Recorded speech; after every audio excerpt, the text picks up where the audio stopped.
Hello, let's talk about what I read in August.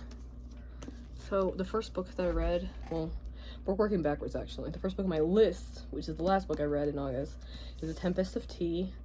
And I used the audiobook to kind of like follow along with this. And first off, let me say, part of chapter 20 was missing in the audiobook, like completely. And you kind of really need that for some context of like why people are doing what they're doing. And so that part was not great, but there was nothing else missing. It was just that part. But just know that. I mean, I like the audiobook other than the missing part. So, anyways, in this story, like if you don't already know, it's a heist story where there's a group of, they're young, they're not like super old, but it's like a group of young people that are going to try to steal a ledger, and then use it to like get some kind of justice basically or whatever. But this story is not like full of twisty turns that are not kind of obvious. So yeah, if you're paying attention, a lot of it is self-explanatory. Like the hints are maybe hinting too hard. So I still really liked it though. Like the heist and the like doing everything, and everyone's trying to double cross everybody else because of course they are. You put together a group of criminals, you can't trust none of them. So this, even though it was predictable, I'm still going to continue with this series because I really liked it. So yeah, so it's vampires, and there's a tea shop that they're trying to save. The main character's trying to save her tea shop that also sells like blood basically for vampires to drink, so that way they don't have to like, you know, bite somebody. They can just drink it like a normal person and try to feel more normal, I guess. So that is the concept behind the tea shop Spindrift, and that's why, you know, that's why it's all about like the tea, and that's why it's all red, you know, because it's tea for vampires basically, the shop they run. So it's an interesting concept. Like I like the tea shop vibe, but then they're also criminals, so it was fun. This book does deal with themes of like colonialism, so if that's something that you don't want to read about or that bothers you, don't read this, because yeah, they're all immigrants. Amethyst, please. Anyway, so the next book that I have on my list is Lessons in Chemistry. And this one I also used the audiobook to get through it, but I already sold my copy. It sold very fast, but this book, it's a lady that's a chemist, but it is historical, so it's a lot of like everything that you do, you need paperwork about your marriage and your husband and it's still just like everybody's obsessed with being religious, everybody's obsessed with women quitting their careers to have babies. Like it's very sexist. There's a lot of sexist stuff in here because it's in like I believe it was in like the 50s, like that time frame. Anyways, but it is kind of like historical. Well, I think it went through the 70s. But anyways, it's this lady's life, and she's a chemist, and she didn't want to have kids, but you know, she had to, basically. Like she didn't want to get married to the guy she was dating, and she has to like deal with a lot of sexism in her career, and there are a lot of issues she has to deal with being a woman in STEM, basically, is the story. And so she has to do certain things in order to like provide for her child, because not her husband, because they never got married, but like her boyfriend that she had the kid with didn't make it, so him being out of the picture, but them never being married provided extra challenges for her in this story. But so yeah, this one will, most of the guys kind of suck in the book, which if you're a woman with a career, you already kind of know how it goes with that. So I would say some stuff has not changed. Some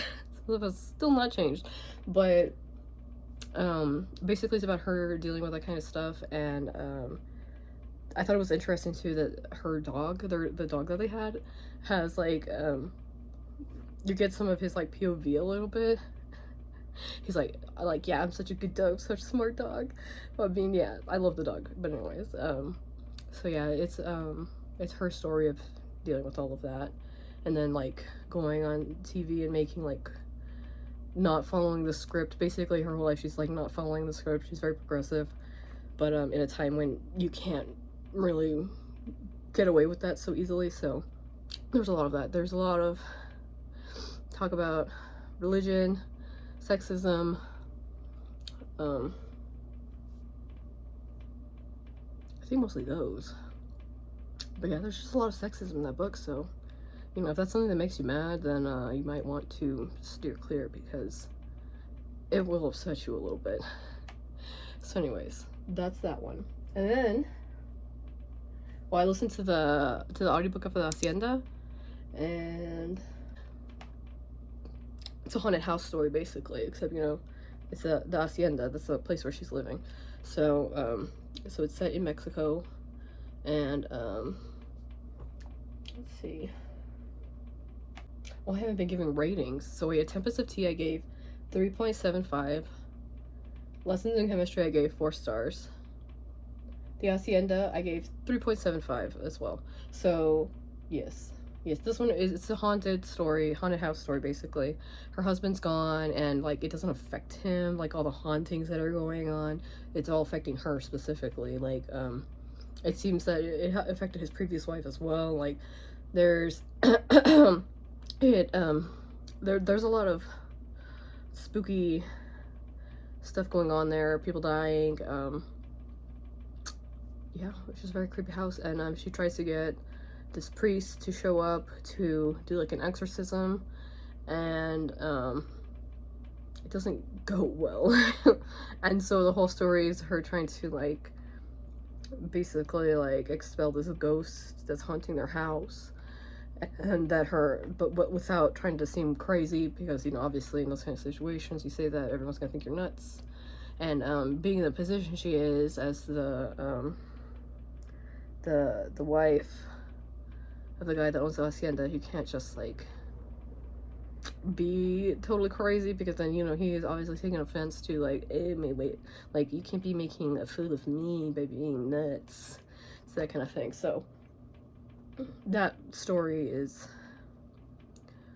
it was a little irritating in some parts for that. So for that one, there's, you know, there's gonna be like themes of religion, because there is like a priest involved trying to do an exorcism, and then you know, it's a horror book, so there's a lot of like, oh my god, am I going crazy type stuff. So but it was a fun read. So yeah, if you like a haunted house type story but in Mexico, there you go, the Hacienda will work for you. And then after that, well, I guess the one I read before that, which I did put in my vlog, was the Southern Book Club's Guide to Slaying Vampires. And this book, I like, I've seen like mixed reviews. Some people really like it and think it's like interesting. Like, I liked it, but some people hate it and think it's like really cheesy and stuff. So, you know, I feel like you shouldn't go in thinking it's the campiest thing ever, but also like, you know, some parts are gonna be maybe a little bit over the top. Like the kind of vampire that we're talking about here is a little bit different from your usual like gothic story vampire. And but anyways, so there's, in this one, there is children going missing, and there's a spooky creepy dude that moved into town like basically before it started happening, so it's kind of a little bit obvious who's behind this shit. But basically the main character is trying to protect her town from this vampire. So basically, if you want more information about this though, you can just see my vlog. I already talked about it plenty, but I liked it. I gave it 4 stars. Okay, and then the next book on my list, oh yes, this one was also in my reading vlog, Love for All Seasons, a Goddesses in Love novelette. So that one was really short, really sweet. It wasn't really smutty. I kind of thought it was going to be, but it really wasn't. Like, they kind of glazed over that part. But it ended up being cute. It was written kind of like an essay. Like, I still remember that the writing was a little bit stiff, but if you just want something short and cute that is a Greek mythology retelling, then you can give that a go. And then, you know, if you like these little snippets like that, like a tiny little story, then that is a series, so that way you can continue with like other gods and goddesses. But that one I gave 3 stars. Like, it was, you know, I'm probably not gonna continue, but it was cute. Can't be mad. Also in my vlog, I had listened to the audiobook of Forget Me Not, and the one I didn't like that much. I mean, I still gave it 3 stars. Like, I think I liked it more toward the end, but it, like, when the main character started getting like more of a clue, because she was just kind of delulu for my style. Like, how can you be working for like kind of a psycho lady for a little while and not realize that she's like stealing your ideas and taking credit and all that kind of stuff? So you can see more of my thoughts about that in the vlog as well, but I gave that one 3 stars. The love interest was really like kind of a grumpy pants. Like, I feel like I read like a handful of books this past month that was all like grumpy dudes, and then maybe like the girl's a little bit too delulu for me. So that's what happened here. She was you know, I guess it's like grumpy sunshine dynamic, so if you like that, you might like this. But it was a little bit much for me. I don't know, I think there's more in that series, but I don't know if I'll continue with that one. So then after that, also in my blog, was Beach Read by Emily Henry, and this was not my favorite Emily Henry. I mean, it's only the second one I've read, but yeah, the guy was grumpy. The girl was kind of like the sunshine one, and then like she kind of was like, oh my god, I just love you and real, and like, you know, questions all of it just because her parents, she found out like that her dad was cheating on her mom, and so then she like questions all of that. And so the whole story is like her basically falling into the same situation that she was judging her dad really hard for. So I don't know, I was just like, She noticed that too, though. She realized it, which kind of made me not hate it as much, because I was like, girl, you're doing the same thing as your dad. So you know, I have the physical copy, but I lent it out to be read from somebody else. But I think it's definitely a tearjerker if you like books to make you sad. I think the end of it especially could do that if you're one to cry for books. It didn't make me cry, but I am not that easy to cry about books. But anyways, I gave that one 3.5. Like, the overall story wasn't the worst. I just maybe didn't relate to January that much. I don't remember, because they were like, oh my god, her name's so unique. But anyway, so yeah, I don't know. I didn't like her that much. I was kind of like, girl, chill out. Like, have an adult conversation. It'll be fine. But anyway, so that was a little bit messy of a book. But that was that. I gave it, yeah, 3.5. So then the book that I read after, well, the first one I finished this month, this one that took me a long time to get through, because it was a book that I was listening to with my aunt. So we just pop on audiobooks while we're crafting, and so you know, since we're listening to it together, you know, so it could take a little bit longer because you got aligned schedules. But anyways, so I listened to A Lady's Guide to Scandal, which is second book in A Lady's Guide series, which I really liked the first one, which was like A Lady's Guide to Fortune Hunting. I think the banter in that one was really good, and I like that one a lot. I think I get 5 stars. This second one, though, I was very disappointed, because like, I liked in the first one that the female main character like was like, no, I need to do this, I'm gonna do this, and she like had like a good head on her shoulders. The banter was good, like she had a sense of herself, she had personality. This one, I feel like was, I didn't like the female main character, because she was just so like lacking in personality from the beginning, and I was just like, girl, please. Like, she had like no backbone, and that's why like she got along with her family, but they were trying to like take her money from her and stuff, and she was just kind of being complacent the whole time, and just like basically kind of delulu. And so I was very disappointed. I was very disappointed because I prefer like strong female leads in my romance books. And so for this one, you know, she did get there eventually, which, why am I waving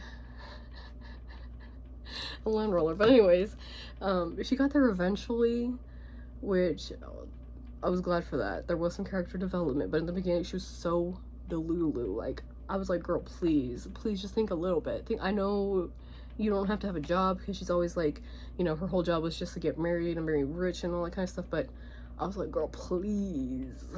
And then yeah, she was like still stuck on a dude that she was like courting before, and I just thought it was kind of obvious that he was just circling back because she's like landed some cash.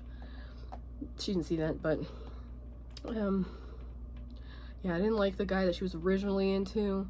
The new guy she was into obviously was like giving her more freedom, which was nice. So I think through that relationship she kind of grew, so you know, a little bit better. But yeah, I was just not into her in the beginning. But I gave that one 3 stars. Like, you know, not the worst book ever, but I was bored in the beginning, so there you go. So yeah, those are all the books that I read. I only have 2 physical that I can hold up right now. But yeah, there you go. So we'll see which books I get into next month. Well, I mean, this month, I guess. Whatever. But there you go. Catch y'all next time. Bye.